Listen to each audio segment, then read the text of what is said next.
सुख नित्य प्रकाश विभु नाम रूप आधार। मति न लखै जेहि मति लखै सो मैं शुद्ध अपार। अब्धि अपार स्वरूप मम लहरी विष्णु महेश। विधि रवि चंदा वरुण यम शक्ति धनेश गणेश। जा कृपालु सर्वज्ञ को हिय धारत मुनि ध्यान। ताको होत उपाधि ते मोमय मिथ्या भान। है जिहि जाने बिन जगत मनहु जेवरि साप। नसे भुजग जग जिहि लहे सो हम आपे आप।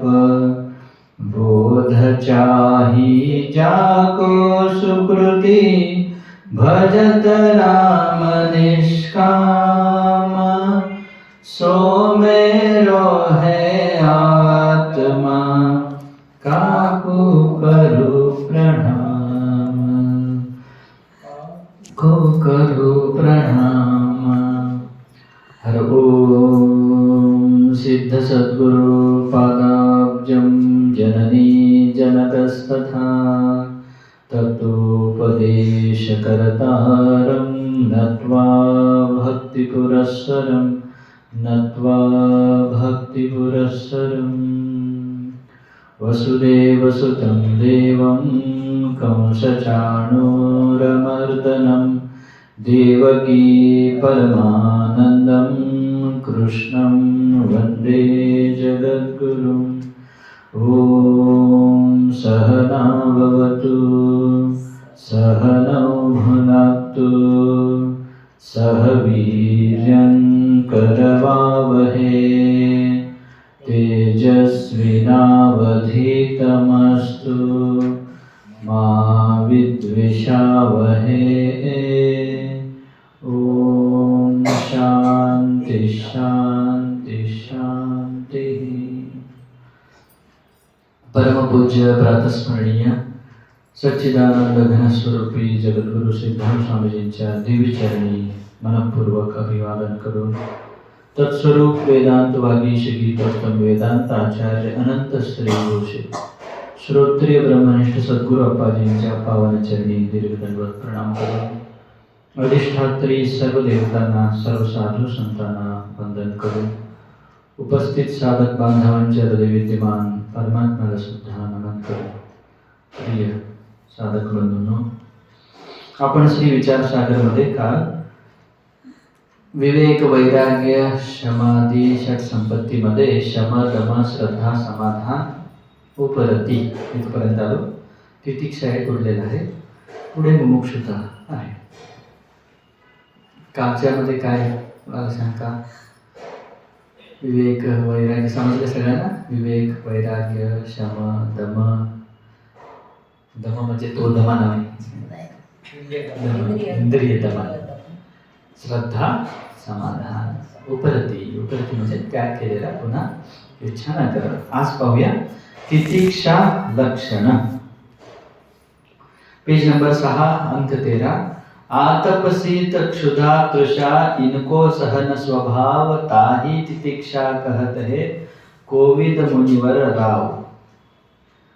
समाधि षट संपत्ति को भाकत साधन एक इमी नव नहीं साधन बने किंतु चारी विवेक. 2 दोहा आहे. त्याच्यामध्ये पहिला दोहा जो आहे तो तितिक्षाचं लक्षण आहे. काय म्हणतात. आतप. आतप म्हणजे काय हो. ऊन. शीत. शीत म्हणजे सावली थंड. शीत दोन्ही. क्षुधा. क्षुधा म्हणजे भूक. भूक. तृषा म्हणजे तहान.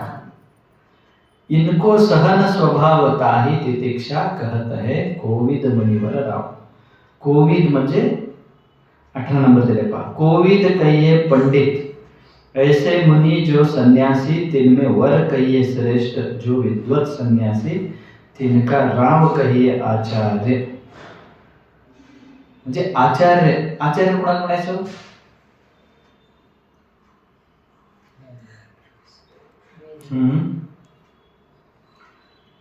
तुम्ही येणारे हातामध्ये वही पेन काहीतरी नोट्स करण्यासाठी घेऊन येत जा.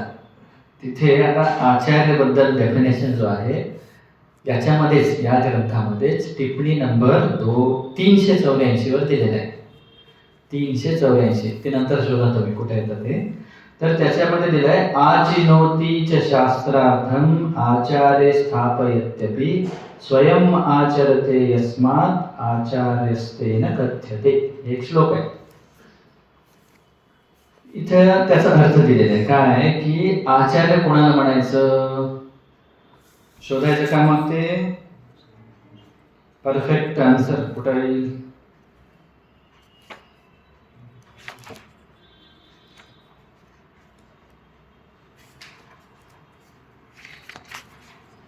पेज नंबर 208 वर आहे पहा.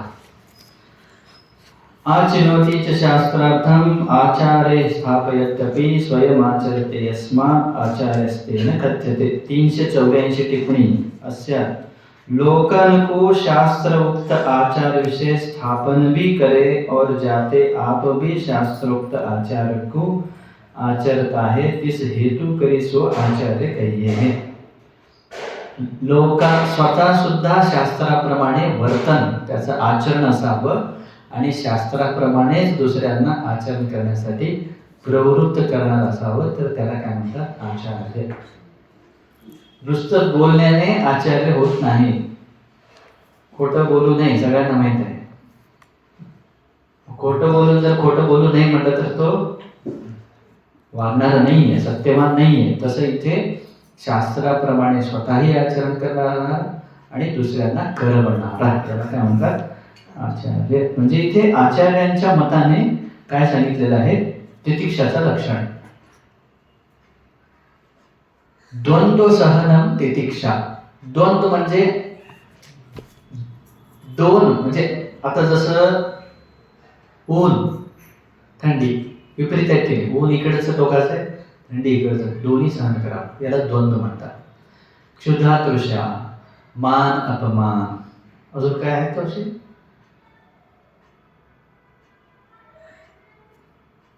माहिती नाही. असे द्वंद्व जे आहेत त्याला काय म्हणतात. या द्वंद्वांना जो सहन करतो त्याला तितिक्षा म्हणतात. विवेक चूडामणीमध्ये सहनम सर्व दुःखानाम अप्रतिकारपूर्वकम चिंता विलापरहितम सा तितिक्षा निगच्छते. सहनम सर्व दुःखानाम अप्रतिकारपूर्वकम. खूप खोलवर जातात हे. नुसतं ऊन आल्यावर बापरे किती ऊन आहे हो, ऊन आहे हो, एसी पाहिजे, फॅन चालू करा, हो हो हो म्हणतो ना ते तितिक्षा नव्हे. थंडी आली अरे स्वेटर काढा, हे करा, हीटर काढा, करतो की नाही ते पण तितिक्षा नव्हे. इथे काय म्हणाले सहनम सर्व दुःखानाम अप्रतिकारपूर्वकम. जितके काही दुःख येतात आता ऊन असो किंवा थंडी असो मान असो अपमान असो जे काही आहे ते दुःखदायक आहेत. या दुःखांना अप्रतिकारपूर्वकम सहन करणे म्हणजे काय प्रतिकार न करता सहन करणे. चिंता विलाप रहित म्हणजे चिंता त्याचं थंडी येणार आहे कसं करायचं, जेवण मिळेल की नाही, पाणी मिळेल की नाही, झोप लागेल की नाही, हे जे चिंता असं कुठल्याही चिंता विलाप. विलाप म्हणजे काय शोक करणं. अरे शोक अरे कसं होणार काय होणार दुःख थंडी थंडी थंडी थंडी 24 तास काय थंडी आहे काय थंडी आहे काय थंडी आहे असं मनाने सुद्धा जो जास्त त्याच्याबद्दल चिंतन करत नाही त्याला तितिक्षा म्हणतात असं इथं सांगण्यात आलं. हेच गीतामध्ये 13वा अध्याय 9वा श्लोक मध्ये पण आलेलं आहे. नित्यंच समचित्तत्वम इष्टानिष्टोपपत्तिषु. ते घेऊन घ्यायला पाहिजे. 13वा अध्याय 9वा श्लोक. कळलं आहे. पुढे जायचं. समाधि षट संपत्ति को भाकत साधन एक, इम नव नहीं साधन बने किंतु चारी विवेक. मग शम दम श्रद्धा समाधान उपरती तितिक्षा हे 6 आहेत ना, 6ही मिळून एक घ्यायचं आहे. आपण साधन चतुष्टय म्हणतो की नाही, विवेक वैराग्य समाधी षट संपत्ती मुमुक्षुता. मग हे 6 आणि ते 3 9 असं घेऊ नका, ते सांगतात ते. इम नव नाही साधन बने किंतु चारी विवेक, म्हणजे विवेक वैराग्य समाधी षट संपत्ती मुमुक्षुता. टीका पहा काय म्हणतात. समाधि षट की जो संपत्ति कहिए प्राप्ति सो एक साधन करके गिनिए हैं, व्याते 9 साधन नहीं किंतु सविवेक कहिए विवेकी जन 40 साधन करे हैं. ते सांगितले. आता 19 नंबरवर हा खूप लंबा चौडा टिप्पणी आहे. काय सांगतं हे एक साधन कसं. अरे एक साधन का म्हणायचं. शम दमन श्रद्धा समाधान उपरती तितिक्षा एक काम म्हणायचं ते सांगतात पहा. 19 नंबर टिप्पणी पहा. जैसे सुवर्ण रचित अनेक मणकों की माला एक भूषण करके गिनिये हैं. तुमच्या गळ्यामध्ये सोन्याचा माळ असतो की नाही, सोन्याच्या काय म्हणतात त्याला तुम्ही, मणी, मण्यांची माळ असते. एक एक एक एक मणी काउंट करतो का आपण, एक माला म्हणून करतो. तसं इथे जसं अनेक मणी असले तरी सुद्धा एक माला म्हणून जसं आपण विधान करतो, तसं इथं काय म्हणत आहेत. तैसे परस्पर सहकारी शम दमादि षट साधनों की प्राप्ति रूप षट संपत्ति भी एक साधन करके गिनिए हैं. हे सगळे सुद्धा एक म्हणून तुम्ही ग्रहण करा. समाधि षट साधनों की परस्पर सहकारिता इस रीति से. आता एकमेकावर इंटरडिपेंडंट कसे आहेत. शमाला दमाचे सहाय्य आहे, दमाला श्रद्धा, श्रद्धाला समाधान, समाधानाला उपरती, उपरतीला तितिक्षा. एकमेकांना एकमेकांची गरज आहे. कसं ते सांगतात पहा. मन निरोध रूप शम विना इंद्रियन का निरोध होता नाही. मन कंट्रोल असल्याशिवाय इंद्रियांना कसं कंट्रोल करू शकता तुम्ही.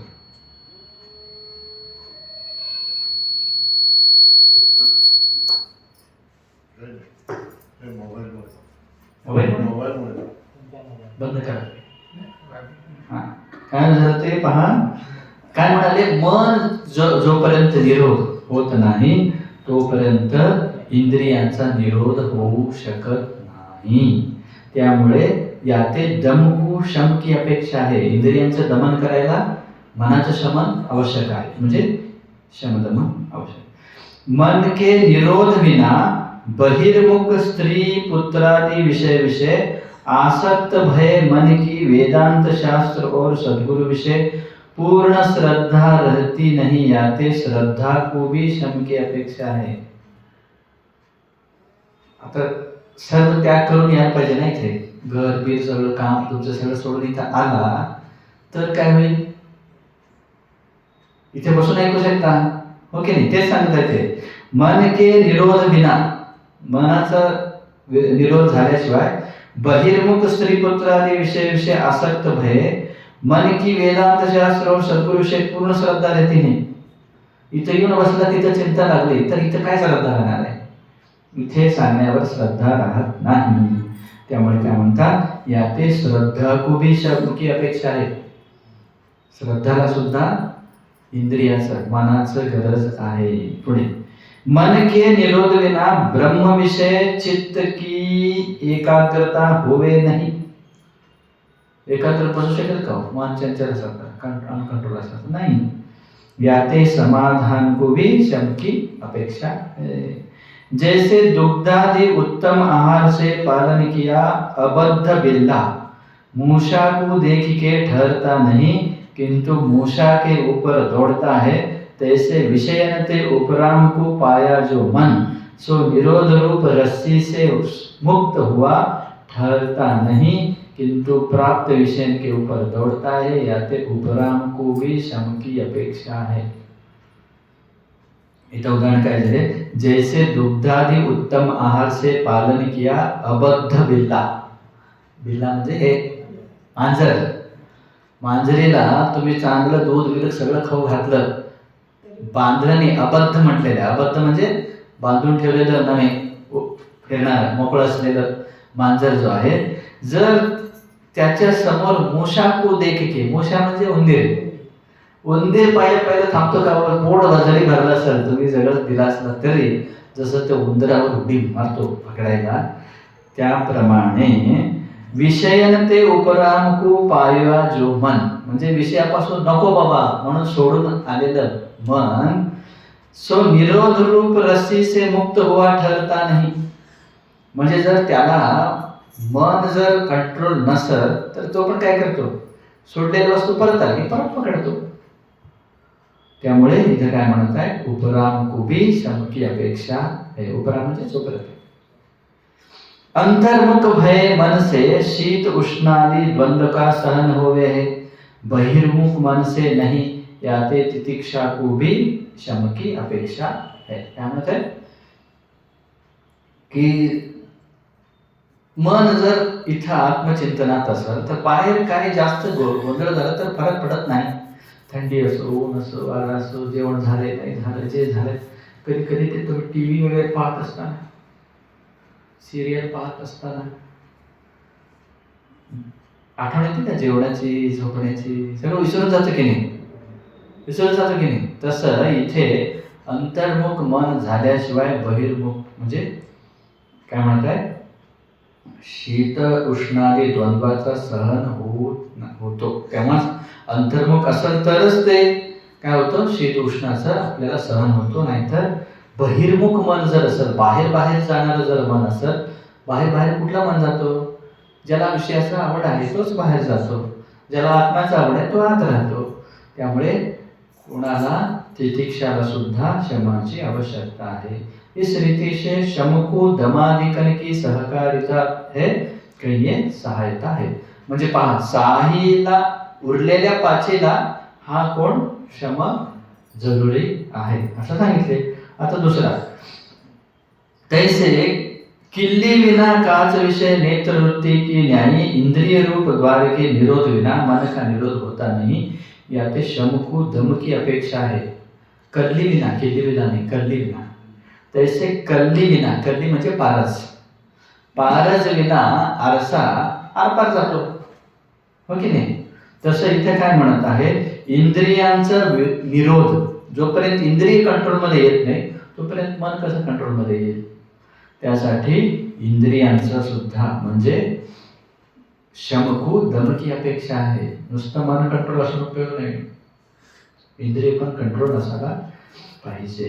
रूपादि विषय विषय तत्पर भय पुरुष को सत्शास्त्र और सद्गुरु विषय श्रद्धा रहती नहीं, याते श्रद्धा को भी दम की अपेक्षा आहे. रूपादि विषय म्हणजे आता ऐकत बसलो, पटकन काहीतरी फोन आला, काहीतरी बोलवलं, काहीतरी वास आला, काहीतरी झालं, पाच इंद्रियाच्या गोष्टी काहीतरी बोलू लागले तुम्हाला, काहीतरी आज विशेष काहीतरी कार्यक्रम आहे, तिकडं जेवण आहे, हे आहे, धमका आहे, धमका आहे, सोडून जातं की नाही? म्हणजे श्रद्धा जर टिकायची असेल तर या पाच इंद्रिय सुद्धा काय पाहिजे? कंट्रोलमध्ये पाहिजे.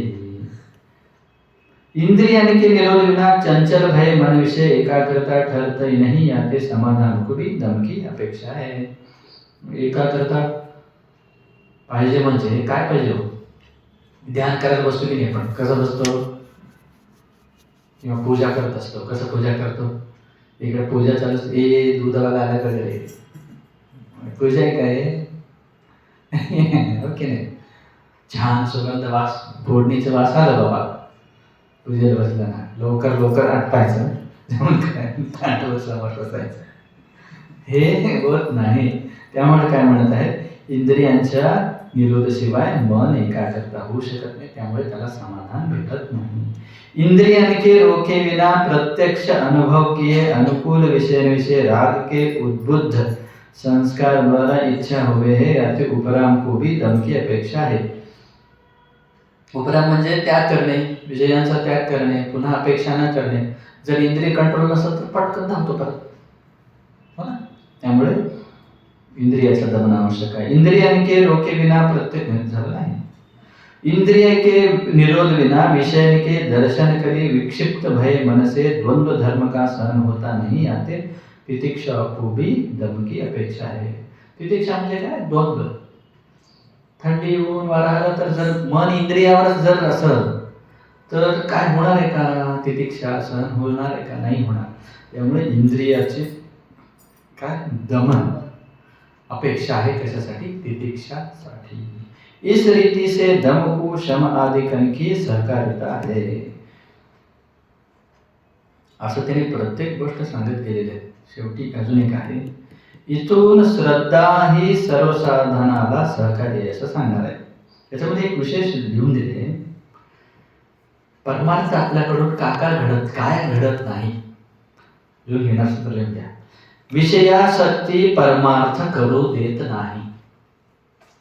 विषयामध्ये कुठल्या तरी एका विषयामध्ये खूप आवड असेल तर ते परमार्थ करू देत नाही.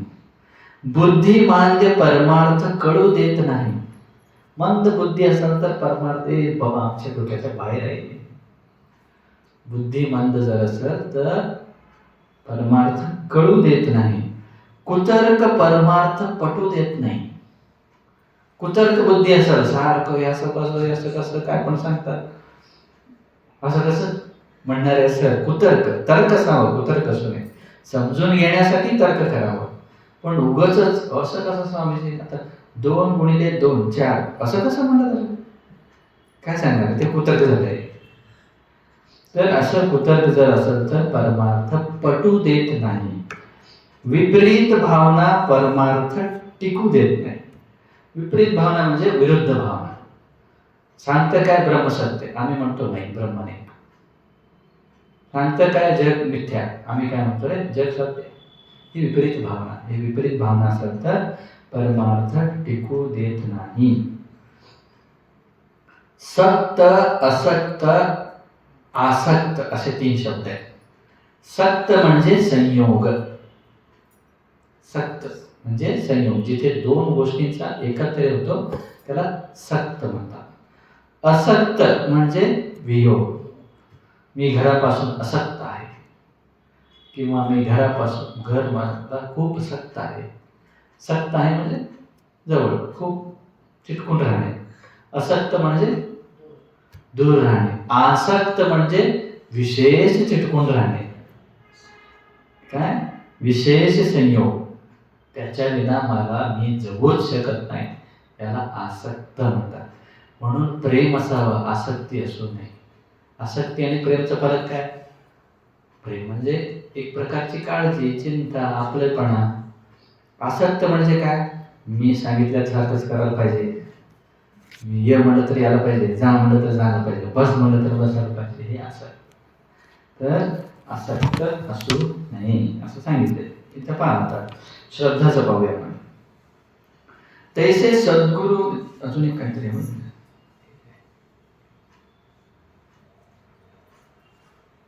तैसे सद्गुरु और सत्शास्त्र के वचन विषय विश्वास रूप श्रद्धा बिना श्रवण में प्रवृत्ति की इच्छा के अभाव ते पति के पास जाने विषय उपयोगी श्रृंगार को विधवा की न्यायी श्रवण विषय उपयोगी शम आदि कोई भी साधन को पुरुष धारण करे नहीं, और श्रद्धा बिना धारण किए सर्व साधनों की विधवा करी किए श्रृंगार की न्याय व्यर्थता है. उदाहरण देत आहेत ते. श्रद्धा नसल आणि हे सगळं उरलेलं असल तर कसं? श्रद्धा विना श्रवण, इथे काय म्हणतायत? पति के पास जाने विषय उपयोगी श्रृंगार को विधवा की न्यायी. म्हणजे काय? शृंगार करून पतीकडे जात असते की महिला, शृंगार काय करते? पतीला मोहक करते. तसं हे सगळे साधन जे आहेत ते श्रद्धा नसल तर व्यर्थ आहे. जसं शृंगार विना, म्हणजे विधवा आहे, विधवा स्त्री आहे, ती शृंगार केली, काय करायचं? ती पतीच नाहीये, विधवा आहे. तसं श्रद्धा म्हणजे काय? पती. उलट बाकीचे आभरण म्हणजे काय? शमदम आदी, हो ना. तर दोन्ही एकमेकांची अपेक्षा आहे. फक्त हे असलं तरी चालणार नाही, ते असलं तरी चालणार नाही. त्यामुळे इथं काय म्हणाले? याते क्षमा आदि सर्व साधन को श्रद्धा की अपेक्षा है। इस रीति से श्रद्धा को क्षमादिक सर्व साधन की सहकारिता स्पष्ट है। आता समाधानाचा सांगतात। तैसे चित्त की एकाग्रता बिना भी समाधिक साधन सिद्ध होते नहीं। आते समाधिकन को समाधान की अपेक्षा है। इस रीति से समाधान को समाधिकन की सहकारिता है। मग सगळं पाहिजे म्हणजे समाधान पाहिजे की हो? इंद्रियांना थांबवायचं आहे, मनाला थांबवायचं आहे, श्रद्धा पाहिजे, उपरती पाहिजे, तितिक्षा पाहिजे, सगळं पाहिजे म्हणजे काय पाहिजे? अगोदर समाधान पाहिजे. समाधान असेल तरच इथे एका ठिकाणी 1 तास बसू शकतो. समाधान नसेल तर चुळबुळ असेल तर एकदा इथं बसलं, एकदा तिथं बसलं, मुलं करतात पहा, तर त्यांना हे भेटत नाही. तैसे विषयन ते चित्त के उपराम हुए बिना समाधि कोई भी साधन सिद्ध होता नहीं। आते समाधिकन को उपराम की अपेक्षा है। इस रीति से उपराम को समाधिकन की सहकारिता है. म्हणजे काय? उपराम म्हणजे त्याग केला. आता त्याग केलेल्या गोष्टी त्याग करू शकत असेल तर बाकीचं होणार आहे ना. त्यागच केला नाही, 1 तास तरी त्याग करून आला की नाही. त्याग केलं तर मग काहीतरी क्षमा धर्म श्रवण मन जे काही आहे ते होईल, नाहीतर होणार नाही. तैसे शीतल उष्ण क्षुधा तृषा हानी लाभ अधिक अनेक हानी लाभाला पाहवी.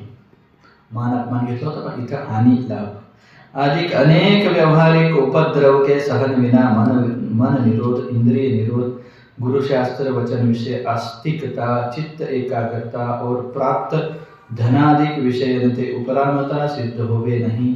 याते समाधिकन को तितिक्षा रूप तप की अपेक्षा के होने ते तितिक्षा को शम आदिकन की सहकारिता है. कळलं का? म्हणजे तितिक्षा असल्याशिवाय हे पण साधता येणार नाही. काय? शम दम श्रद्धा समाधान उपरती हे पण साधता येत नाही. म्हणून सगळ्यांना साहिला एकमेकांची आवश्यकता आहे. इस प्रकार से समाधिकन को परस्पर की सहकारिता है. याचे इन षट को एक साधन रूपता है. मग आपल्याला प्रश्न पडला जाता, हे सगळं आमच्याकडे नाही आहे, मग कशाला ऐकायचं आम्ही? प्रश्न पडत असेल ना.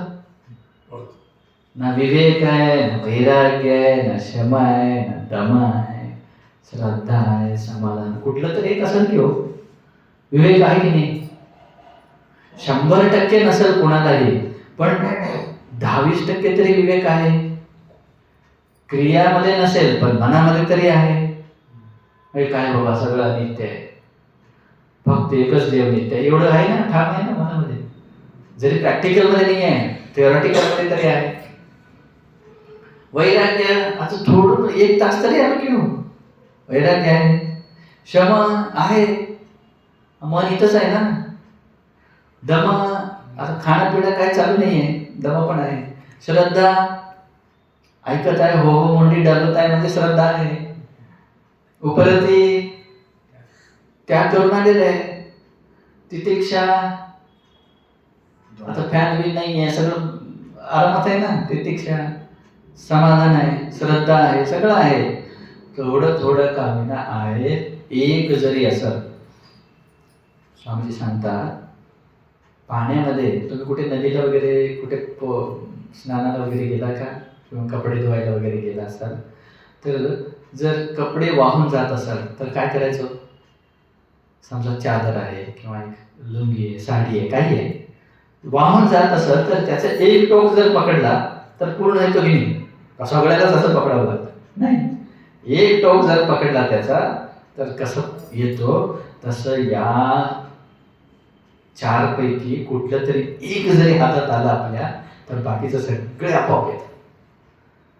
काहीतरी एक असावं. काय? विवेक तरी असावं, वैराग्य, क्षम दम श्रद्धा समाधान उपरती तितिक्षा मुमुक्षुता, अजून मुमुक्षुता येणार आहे. याच्यापैकी कुठलंही एक जरी असेल ना, बाकीचे सगळे आपोआप येतात.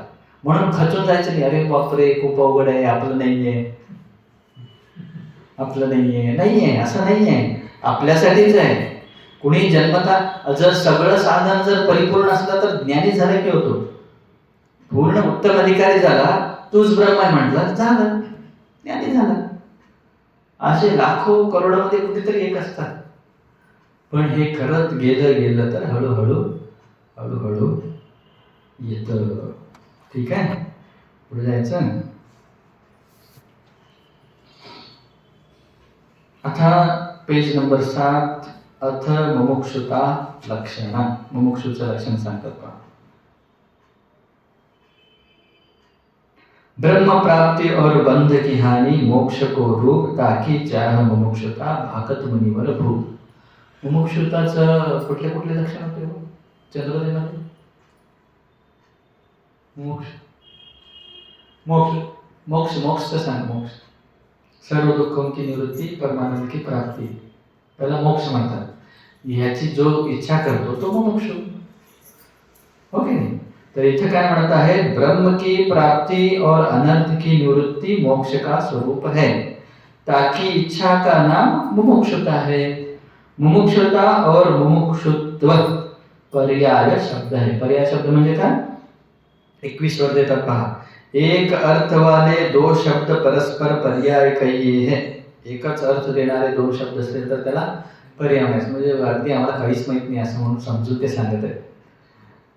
तर 20 वर मुनिवर भूप आहे ना. मुनी जो सन्यासी तीन विषय वर कहिए श्रेष्ठ, ऐसे विद्वत सन्यासी तिनके भूप कहिए आचार्य.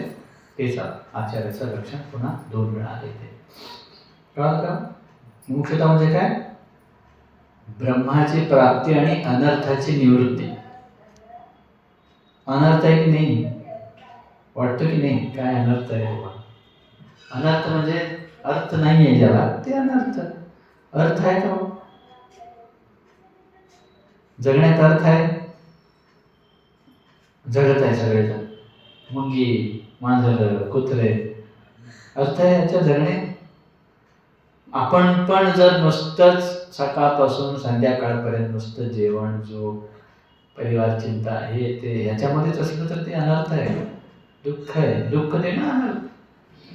म्हणून इथं काय म्हणतात? या सर्व जन्म मरण अनर्थ आहे. या जन्म मरणातून पार होणं खरा अर्थ आहे. तेच काय? मोक्षता आहे. आणि याची इच्छा जो करतो तो मोक्ष. प्रत्येक जण याची अपेक्षा करतोच, कळत नाही आपल्याला. बस एवढंच. इथं बसलेल्या ना कुणाला मृत्यू पाहिजे नको, म्हणजे दुःख नको. क्षणिक सुख पाहिजे का परमनंट सुख पाहिजे? परमनंट पाहिजे. हो की नाही? प्रत्येकाची अपेक्षा आहेच. तेच मोक्ष, मुमुक्षुता. हो की नाही? त्यासाठी हे सगळं सगळ्यांना. आता तुम्ही म्हणाला की नाही कसा ते जसा. हो, आता काय म्हणाला तुम्ही? आम्हाला नाही ना विवेक आहे, ना वैराग्य आहे, ना क्षमा आहे. हे मुमुक्षुता तरी नक्की आहे प्रत्येकाला. मोक्ष होण्या म्हणजे काय? दुःख, सर्व दुःखांची निवृत्ती आणि परमानंदाची प्राप्ती प्रत्येकाची अपेक्षा आहे. हो की नाही? इथं बसलेल्या अगदी मुंगीला सुद्धा दुःख नको आहे. तुम्ही आडवं बोट ठेवा, असं फिरून जाते. म्हणजे काय त्याला पण दुःख नको आहे? साखर टाका, धावत येते. त्याचं पण अगदी लहान जीवापासून ते सगळं.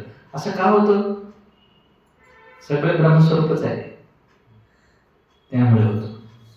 तर इथे काय सांगितले आतापर्यंत?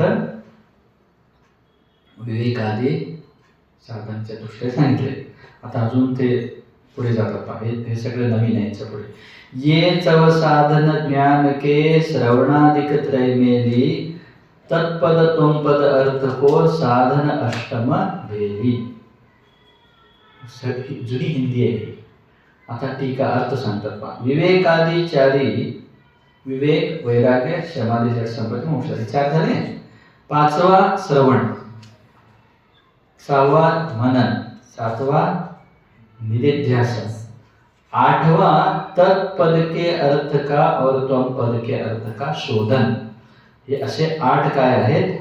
ज्ञानाचे साधन आहेत. साधन म्हणजे काय? तुम्ही घरून इथे यायला काय साधन आहे? पाय.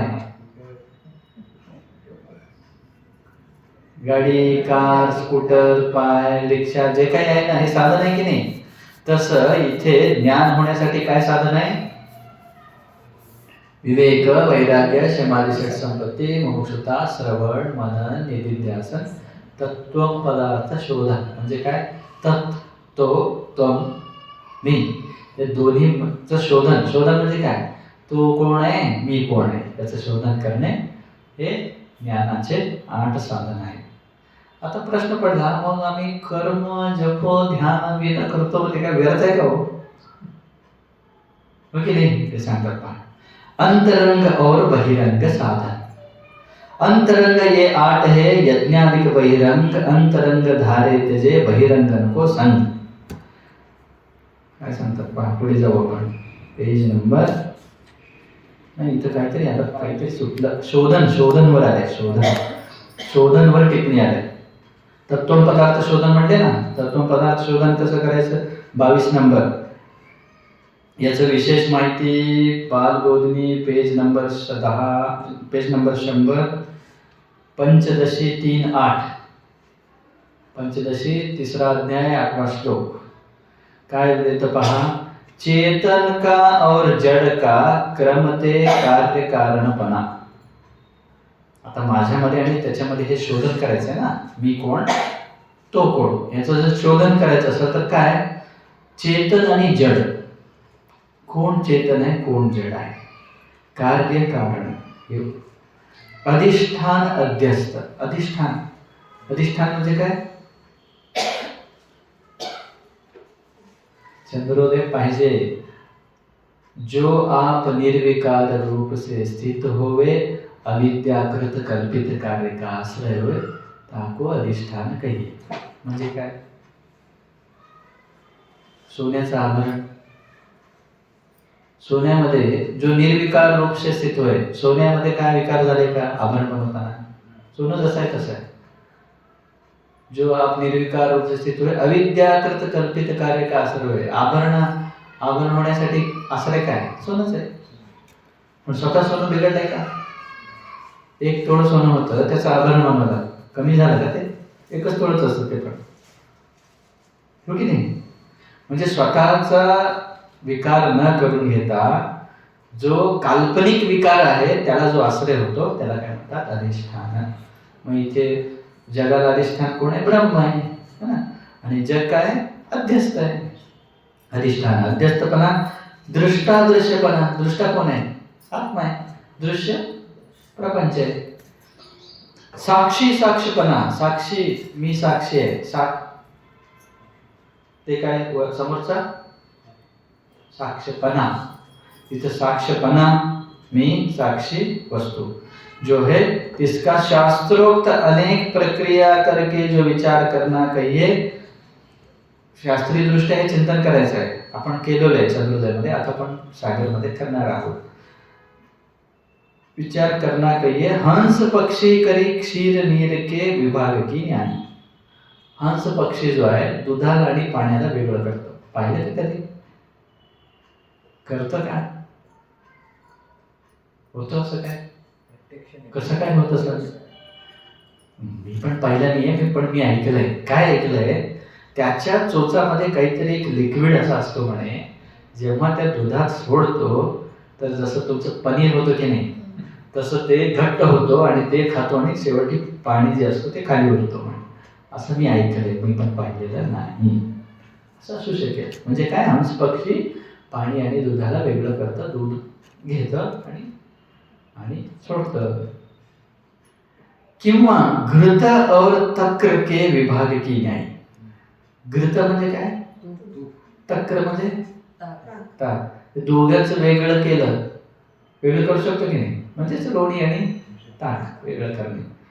नंतर लोणीला तापवलं की ते तूप होतं, हो की नाही. त्याप्रमाणे किंवा मृत्तिका कूपाकाश के विभाग की न्याय. मृत्तिका म्हणजे माती, कूपाकाश म्हणजे कूप म्हणजे विहीर, आकाश पोकळी. मृत्तिका आणि कूप आकाश वेगवेगळ्या केली. याप्रमाणे म्हणजे काय, ते विहिरीतून ते पाणी काढता की नाही, तुम्ही विहिरीतून पाणी काढता की नाही, ते तर कूप आकाश घेतले. आणि मृत्तिका म्हणजे माती. हे वेगवेगळे आहेत की नाही. असं हे 3 उदाहरण का दिले, उत्तम अधिकारी, मध्यम अधिकारी आणि कनिष्ठ अधिकारी, या दृष्टीने त्यांनी 3 वेगवेगळे उदाहरण देऊन सो पदार्थ शोधन कहिए है. वेदांत शास्त्र उक्त सर्व प्रक्रिया का इसी अर्थ के लखावने विषय तात्पर्य है और यही अर्थ महावाक्य के अर्थ के ज्ञान विषय उपयोगी है, याते उक्त पदार्थ शोधन मुमुक्षु को सम्यक कर्तव्य है. म्हणजे ज्ञान होण्यासाठी महावाक्याचा उपदेश व्हायला पाहिजे. गुरुच्या मुखाने महावाक्याचा उपदेश झाल्यानंतर शिष्याचा अंतःकरण शुद्ध असं श्रवणाद्वारे त्याला त्या वस्तूचा ज्ञान होतो. मग हे होण्यासाठी अगोदर काय पाहिजे? अगोदर तत् म्हणजे काय, त्वम म्हणजे काय याचं शोधन झालेलं पाहिजे. तोच तो आहे एवढं सांगितलं गुरु. तो म्हणजे काय, तो म्हणजे काय याचं सगळं अगोदर विचार करून बसला असेल तरच त्याला ज्ञान होतो. म्हणून इथे काय म्हणाले, तत्त्वम पदार्थ शोधन मुमुक्षु का सम्यक कर्तव्य है. चांगल्या रीतीने तो याचा विचार करून शोधन करायला पाहिजे. म्हणजे काय, शास्त्र पूर्ण ऐकल्याशिवाय ज्ञान होणार नाही. म्हणजे काय, गुरु जे सांगतात ते कळतच नाही, तो आहे म्हणजे काय. म्हणूनच बुद्धाने उपदेश केलं, 4 शिष्यांना 4 वेगवेगळ्या प्रकारे ज्ञान झालं. ज्ञान एकच आहे की नाही, पण 4 पंथ झाले त्यांचे. 4 एकच ज्ञान. लाडू कसा लागतो तुम्हाला सेमच लागतो की वेगवेगळा लागतो? लाडू गोडच लागणार आहे, हो की नाही? परंतु त्यांना लाडू दिसलाच नाही, वेगळं काहीच दिसला तर काय करायचं? म्हणजे काय, तिथं त्यांचं अंतःकरण काय आहे ते योग्य साधन नसल्यामुळे काय झालं, योग्य परिणाम झाला नाही. त्यासाठी तत्व पदार्थाचं शोधन अति आवश्यक आहे. अंतरंग और बहिर कळत आहे ना का? ओझं चाललंय, जड चाललंय, जड नाही चाललं ना, कळत आहे ना? पुढे जाऊ आपण. अंतरंग और बहिरंग साधन. अंतरंग ये 8 है, यज्ञादिक बहिरंग. अंतरंग धारे तेजे बहिरंगन को संग. टीका पहा काय सांगतं. पूर्व दोहे में कहे विवेकादिक 8 अंतरंग साधन कहिए है और यज्ञादिक कर्म बहिरंग साधन कहिए है. तिनमें बहिरंगन को जिज्ञासु त्यागे और अंतरंग को धारे. बहिरंग साधन आणि अंतरंग साधन असे 2 कॉन्सेप्ट तिथे घेतले त्यांनी. अंतरंग साधनचं चिंतन केलं आपण. विवेक, वैराग्य, समाधी, षट्संपत्ती, मुमुक्षुता हे आणि श्रवण, मनन, निधिध्यासन, तत्व पदार्थ शोधन हे जे 8 आहेत यांना अंतरंग साधन म्हणायला पाहिजे. आणि यज्ञादिक कर्म बहिरंग साधन आहेत. आणि आता हे अंतरंग बहिरंग मध्ये बहिरंग साधन जिज्ञासूने त्याग करायचा आहे आणि अंतरंग साधन धारण करायचं आहे. याचा अर्थ काय, जोपर्यंत गुरु शास्त्र भेटत नाही तोपर्यंत पूजा, पाठ, जप, तप करत बसा, चालेल. मग गुरु आल्यानंतर उपदेश करत आहे आणि तुम्ही थांबा स्वामीजी मी माझे जप चालू आहे, संपून येतो म्हणलं तर नाही होणार कृपा. तर हे सांगत आहे तिथे पहा. अंतरंग साधनवर 23 नंबर टिप्पणी विशेष सांगतात पहा काय. जैसे धनुष्य से छूटा जो बाण सो लक्ष्य के वेदने का समीपवर्ती हुआ साधन है, याते सो ताका अंतरंग साधन है. धनुष्य बाण सोडता की नाही? धनुष्य वेगळा, बाण वेगळा. धनुष्य म्हणजे काय माहिती आहे ना, ज्याला दोरी असते ती. बाण म्हणजे, हो की नाही? जेव्हा बाण सोडतो धनुष्य जाऊन पोचतो की बाण जाऊन पोचतो?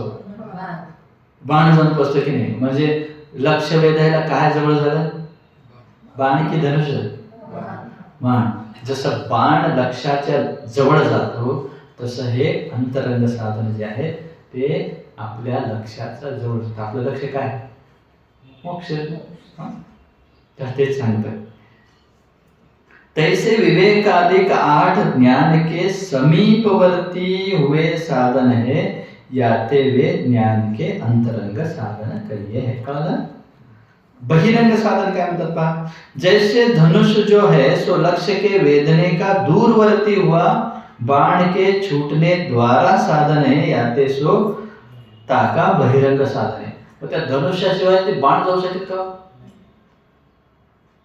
पण धनुष्य जाईल का तिथपर्यंत? नाही. दोन्ही आहे, जाणार बाणच पण धनुष्याशिवाय जाणार नाही.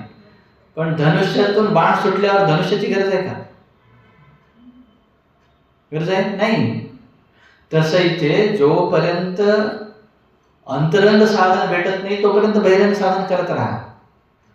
एकदा अंतरंग भेटला परत बहिरंगाच्या पाठीमागे लागू नका, नाहीतर बाण पुढे जाणार नाही, तिथंच खेचत बसू आपण. त्यामुळे तैसे यज्ञ और सगुण उपासना आदि कर्म भी ज्ञान का दूरवर्ती हुआ. पाप और विक्षेप रूप मद की यथा योग्य निवृत्ति रूप चित्त शुद्धि पूर्वक जिज्ञासा द्वारा साधन है याते सो ज्ञान का बहिरंग साधन कहिए है. कळलं का हो? यज्ञ तप जप जे काही आहे, सगुण उपासना अधिक सब कर्म, पुण्य कर्म सांगत आहेत ते. पाप कर्म तर कधीच सोडला पाहिजे. म्हणजे काय, इथे कर्म मध्ये अडकू नका. जेव्हा अंतरंग साधन येतात तेव्हा ज्ञान तत्व चिंतनात राहा असं ते सांगत आहेत. कळलं? पुढे जायचं. जिनका श्रवण वर जा. इथलं टिप्पणी संपलं की बॅक आपण कुठून आलो होतो तिथं जायचं. कुठं आलो होतो पण? अंतरंग को धारेच्या नंतर. जिनका श्रवण में अथवा जिनका ज्ञान में प्रत्यक्ष फल होवे सो अंतरंग साधन कहिए. विवेकादि चारि का श्रवण में उपयोग है. उपयोग है काहे ते विवेकादिक बिना बहिर्मुख को श्रवण बने नहीं. तैसे श्रवण मनन निधिध्यासन का ज्ञान में उपयोग है. श्रवणादि के बिना ज्ञान होवे नहीं. हे पुढं सरकवत आहेत ते. म्हणजे जसं बाण आहे, बाणाचा पाठीमागचा टोक आहे. लक्ष वेधन करणार काय? बाणाचा पुढच्या टोकाचा पॉइंट आहे, हो की नाही? आता बाण जातो खरं आहे, म्हणजे इथे अंतरंग साधन आहे खरं आहे, पण अंतरंग साधन मध्ये परत ते करत आहेत बायफर्गेशन. कसं आहे? सर्वात शेवटचा टोक विवेक, त्याच्या पुढे वैराग्य, त्याच्या पुढे शमदमादी षट संपत्ती, त्याच्या पुढे मुमुक्षुता, त्याच्या पुढे श्रवण, मनन, निधिध्यासन, तत्व पदार्थ शोध. असं आहे जवळ जवळ जवळ. पहा काय म्हणतात. तैसे श्रवण मनन निधिध्यासन का ज्ञान में उपयोग है. श्रवण इथे कुठेतरी बी पॉइंट दिले ना,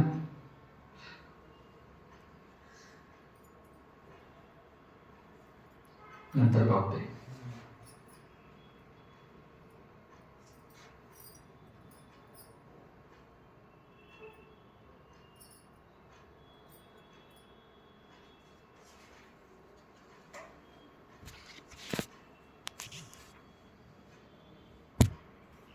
पेशन्स आहे, थोडं ऐका, लक्ष देऊन. काय तैसे श्रवण अगोदर काय सांगितले. जिनका श्रवण में अथवा ज्ञान में प्रत्यक्ष फल होवे सो अंतरंग साधन कहिए है.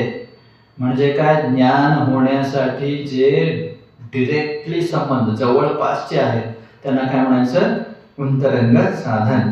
त्याच्यामध्ये काय काय आले? विवेकादि चारि का श्रवण में उपयोग है. विवेक, वैराग्य, समाधी, षट संपत्ती, मुमुक्षुता असल्याशिवाय श्रवणात येत नाही. काही लोक, बाहेरचे लोक काय म्हणतात?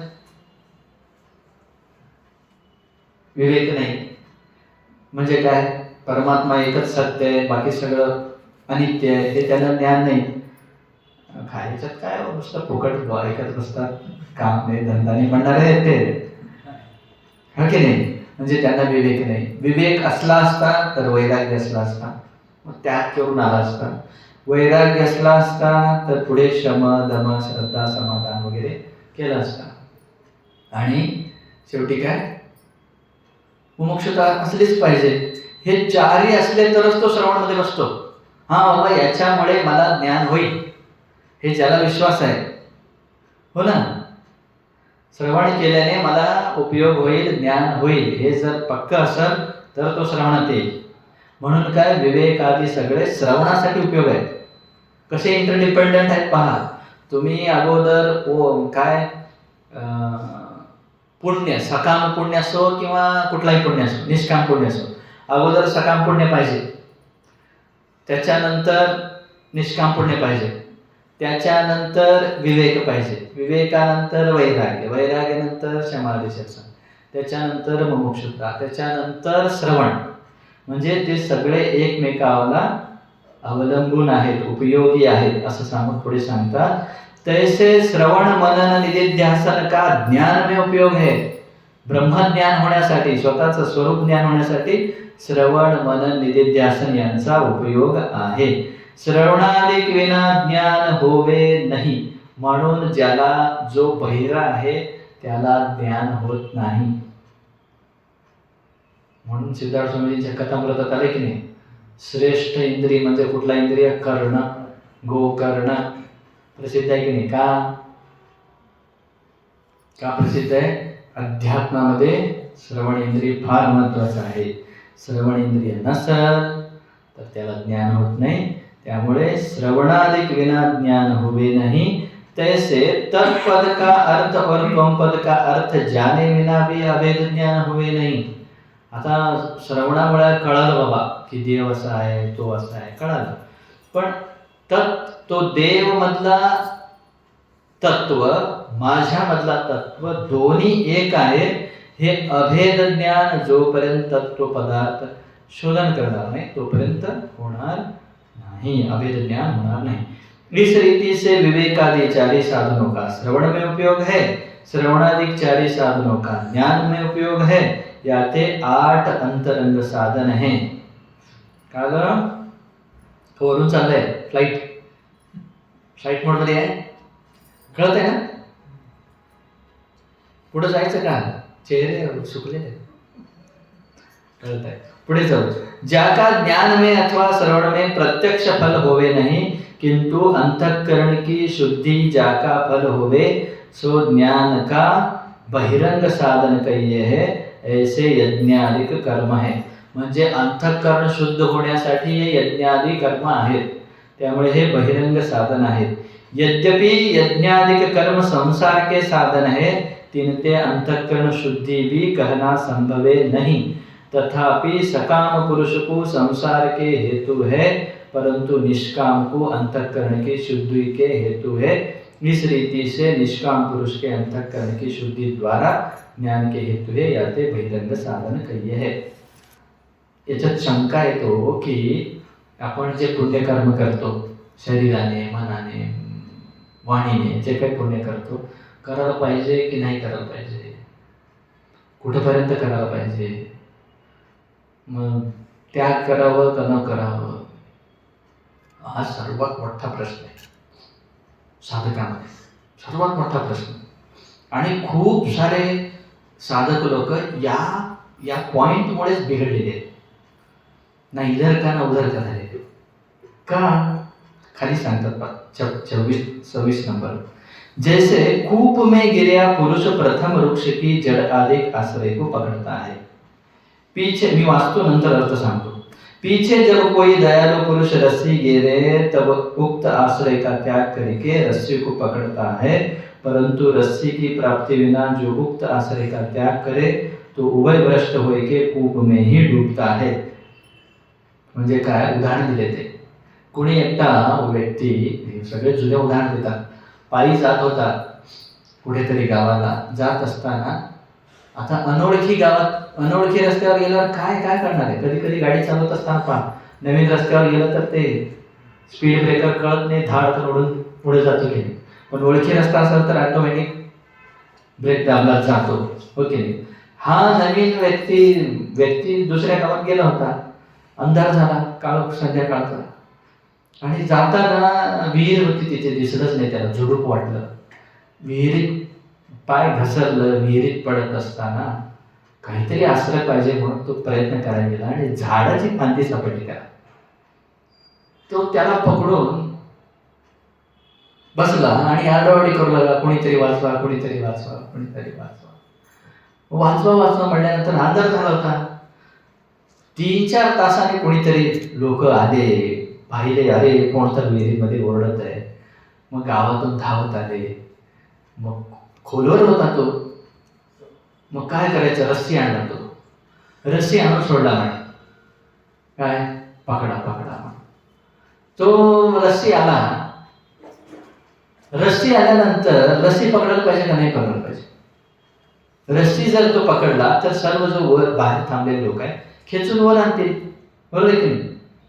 तो म्हणाला, अरे 4 तासापासून मला हे जे झाडाचं फांदी आहे की नाही हे मला रक्षण केलंय, मी कसं काय सोडू म्हटलं तर काय म्हणायचं, मूर्ख म्हणायचं की. समजा रस्सी आलीच नव्हती अजून, फांदी सोडला असता तर काय झालं असतं, डुबून मेला असता.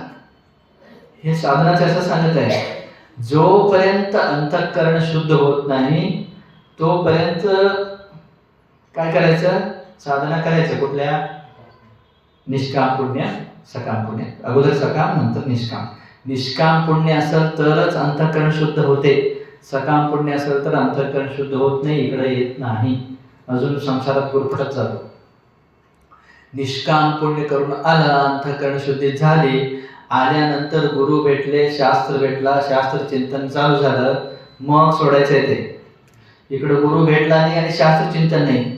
शास्त्र चिंतन किती तास करतो आपण, 1 तास. बाकीच तास काय करायचं. मग इथं सोडा म्हटल्यावर आपण काय करतो, अरे पूजा बिजा काय करायचं नाही, आता आम्ही शास्त्राला जातो म्हणून सोडलं तर. आमचे स्वामीजी म्हणतात, जेवण सोडला का, झोप सोडला का, ते कशाने सोडतो. सोडा याचा अर्थ असा आहे, सोडायचं नाही, सुटलं पाहिजे. म्हणजे आपली साधना, आपलं श्रवण मनन निधिध्यासन चिंतन एवढं व्हायला पाहिजे की बाकीच्या गोष्टीला वेळच मिळू नये. कळालं. म्हणून हा मोठा प्रश्न, अरे निष्काम पुण्य करू नका, कर्म करू नका, नाही करा, पण अगोदर प्राधान्य श्रवण मनन निधिध्यासनला द्या. आणि उरलेला वेळ असेल तर काय करायचा, निष्काम पुण्य करायचा. म्हणून जो साधक जिज्ञासू आहे ना, आमचे पूज्य सिद्धेश्वर स्वामीजी सांगत होते, काय करायचं, साधक असणाऱ्याने काय करायचं. एक पहिली गोष्ट, पहिलं प्राधान्य श्रवण. तुम्ही जाऊ शकता, श्रवण.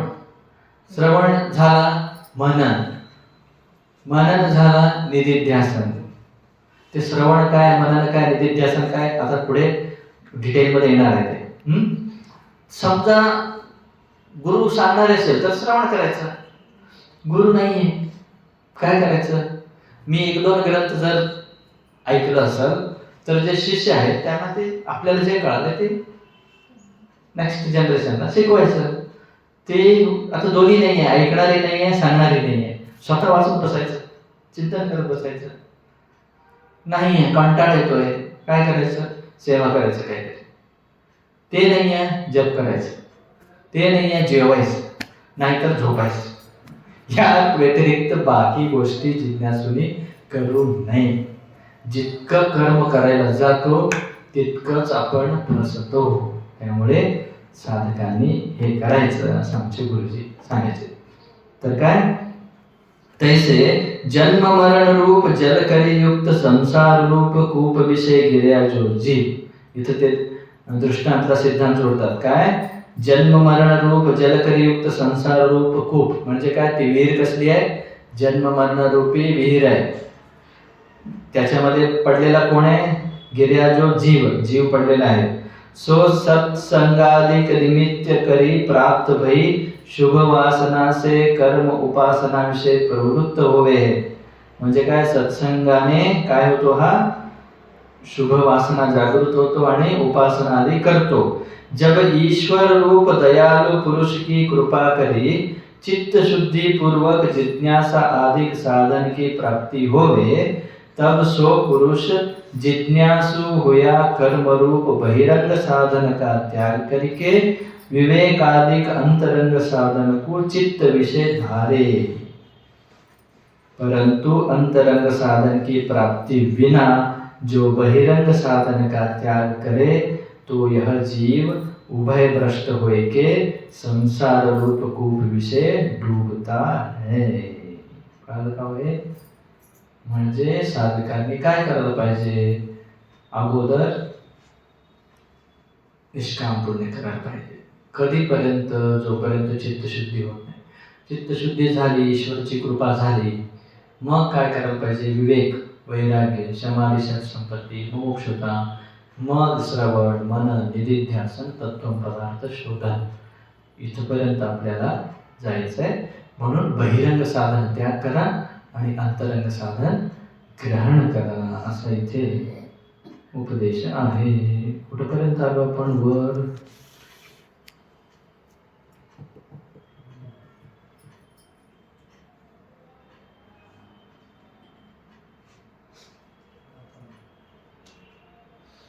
विवेकाधिक अंतरंग साधन कहिए है, बहिरंग नाम दूरी का है. इथपर्यंत येऊ आपण. पेज नंबर 9 वर दुसरा पॅरेग्राफ घ्या. विवेकाधिक अंतरंग साधन कहिए है, बहिरंग नाम दूरी का है और अंतरंग नाम समीप का है. यज्ञाधिक कर्म और तिनके साधन स्त्री धन पुत्रादिकन को त्यागे सो ज्ञान का अधिकारी है. ज्ञान के अधिकारी में यज्ञाधिक संभव नहीं, याते दूरी है. याच्याबद्दल अजून काही डिटेल विवेकादी अंतरंग साधन अजून ते सांगणार आहेत. आणि श्रवण मनन मुख्य चालू होणार आहे. श्रवण कशाला म्हणायचं? आपण नुसतं श्रवण म्हणजे बसून ऐकणे श्रवण म्हणतो. श्रवण कसं करायचं? ठीक आहे, श्रुती षडलिंगपूर्वक श्रवण करणे हे श्रवण आहे. श्रवणाचे 6 चिन्ह, लिंग सांगितले, चिन्ह ते आपण उद्या पाहूया. ओम पूर्णमदः पूर्णमिदं पूर्णात् पूर्णमुदच्यते पूर्णस्य पूर्णमादाय पूर्णमेवावशिष्यते. ओम शांति शांति शांति. सद्गुरुनाथ महाराज की